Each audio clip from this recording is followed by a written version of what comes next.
किस तरह से लूट हो रही है आप लोग देख ही रहे हैं। राज्य में किस तरह से चाहे बालू हो, चाहे कोयला हो या पत्थर हो, किस तरह से लूट हो रहा है। और ये तो पूरे सरकार की संरक्षण से हो रही है, सरकार खुद कर रही है, ये सब आम जनता जान रही है।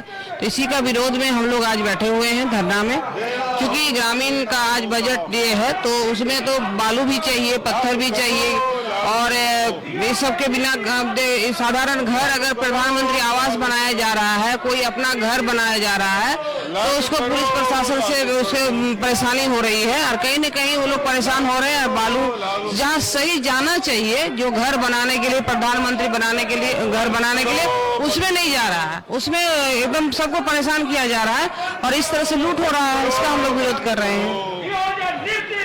बालू पत्थर की लूट आप लोग बता रहे हैं, लेकिन सरकार के द्वारा कहा जा रहा है कि बीजेपी के शासन से ज्यादा राजस्व हम वसूल। अच्छा बताइए, पूरे बालू का टेंडर हुआ है क्या पूरे झारखंड प्रदेश में? बालू का कोई चालान कहीं मिल रहा है? कहीं बालू का घाट का नीलामी हुआ है? जब बालू घाट का नीलामी नहीं हुआ, जब चालान ही नहीं मिल रहा है, तो पैसा राजस्व खाते में कैसे जा रहा है?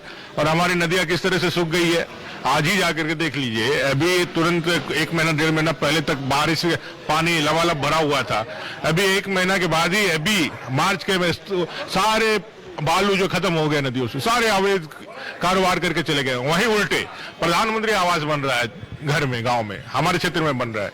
प्रधानमंत्री आवास चंदनगढ़ के क्षेत्र में बन रहा है, जो बेरोजगार को नौकरी तो दिए नहीं 5 लाख लोगों ने, बेरोजगार युवकों ने ट्रैक्टर खरीदा लोन पे उठा करके, और बालू का उठाव करके प्रधानमंत्री आवास के लिए लेके जा रहे। और इसे ट्रैक्टरों को पकड़ करके थाने में जब्त करके उन लड़कों को जो ऋण लेकर के किए हुए हैं, उसके परिवार को बर्बाद करने का काम भी सरकार कर रही है। अगर यदि ये चालान काटते तो चालान दे करके वो गरीब अपना पेट भरता, लोन तो लिया, आपके पास ऑप्शन ही नहीं है। चोरी कराने का दिशा में सरकार जो है काम कर रही है। पूरे झारखंड प्रदेश में अभी गया था राजमहल, जहां से मुख्यमंत्री जी का प्रतिनिधित्व क्षेत्र है, लोभी नगर में जितना हल्ला करते हैं, राजमहल का पूरा पहाड़ को काट करके खत्म कर दिया इन लोगों ने। क्या बात करें, जल जंगल जमीन सिर्फ इनके जो वादे हैं वो जन मुद्दों को आप जनता के बीच जा करके वोट लेने का ही वादा है।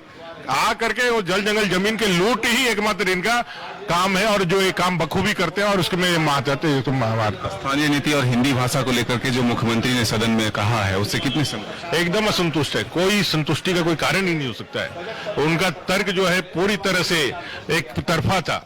अब भाई आपको जो हिंदी और अंग्रेजी की जो परीक्षा होती है मुख्य पर, उसमें तो आपको नेसेसरी देना ही होगा, क्योंकि हमारा राज्य भाषा जो है, राजकाज का जो भाषा है वो हिंदी और अंग्रेजी है। हम लोग तो दूसरे भाषा में तो नहीं कर सकते हैं। आप ऑप्शनल में जो रखे हैं, जिसमें आप कहें कि भाई आप देंगे, तो हमारे जो रीजनल लैंग्वेजेज है उसकी पढ़ाई कहां तक होती है, कोई बता दे। मैट्रिक में, इंटर में, स्कूलों में कहीं रीजनल लैंग्वेजेज की पढ़ाई होती है? हाँ, उर्दू की पढ़ाई होती है, और मदरसा में और आलिम फाजिल ये सब उर्दू का पढ़ाई छोटा सा होता है। और आपने उर्दू को 2400 जिलों में कर दिया, और हिंदी पढ़ करके बच्चे आगे आ सकते थे, उनको हटा दिया। तो भाई आपको हिंदी हटा करके उर्दू को रख करके आपने किस तरह से यहाँ के लोगों को वंचित करने का काम किया है, सिलेबस में किस तरह से घालमेल किया है। खोट्टा का सिलेबस को 19 किताबों का कर दिया, खोट्टा से व्याकरण को हटा दिया। ये सरकार पूरे सुनियोजित षड्यंत्र करके, एक तुष्टिकरण का काम करके, ये राज्य सरकार कितना भी दलीलें दे ले, लेकिन इसको मालूम होना चाहिए कि भाई ये राज्य सरकार पूरी तरह से विफल है और जनता को ठग रही है। यहाँ के लोगों के माने के बेरोजगारों को ठग करके ये सरकार अभी शासन में अपना आनंद ले रही है। समझ जी, सरकार कह रही है कि गरीबों के लिए काम कर रही है, ना कि बीजेपी की तरह पूंजीपतियों के लिए काम करती है हमारी सरकार, इसलिए बीजेपी को पच नहीं रहा। कौन से गरीब का कल्याण किया अभी तक? आज पता चल जाएगा। ये जो आज ग्रामीण विनाश विभाग का आज बजट है, ग्रामीण विनाश विभाग मिला है आलमगीर साहब को, जो विनाशे सोचते हैं। गरीबी क्या है इन लोगों को क्या मालूम है। संघर्ष करते और संघर्ष करके यहाँ तक आते तो पता चलता है कि गरीबी क्या है। चांदी सोना का चम्मच से खाने वाले लोग आज गद्दी पर बैठे हैं और हमें कहते हैं कि ये पूंजीपतियों की बात करते हैं, माने हम उनकी बात करते हैं।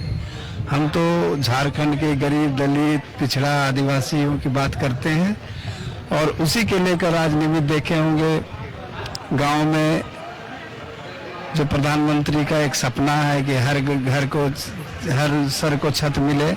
इसी के तहत जो प्रधानमंत्री आवास योजना है उसको भी ये लोग बंद करके रखे हैं। इसी के लिए हम लोग यहाँ पर बैठे हैं धरना पर। बिल्कुल आप तस्वीर देख रहे हैं, बीजेपी के तमाम जो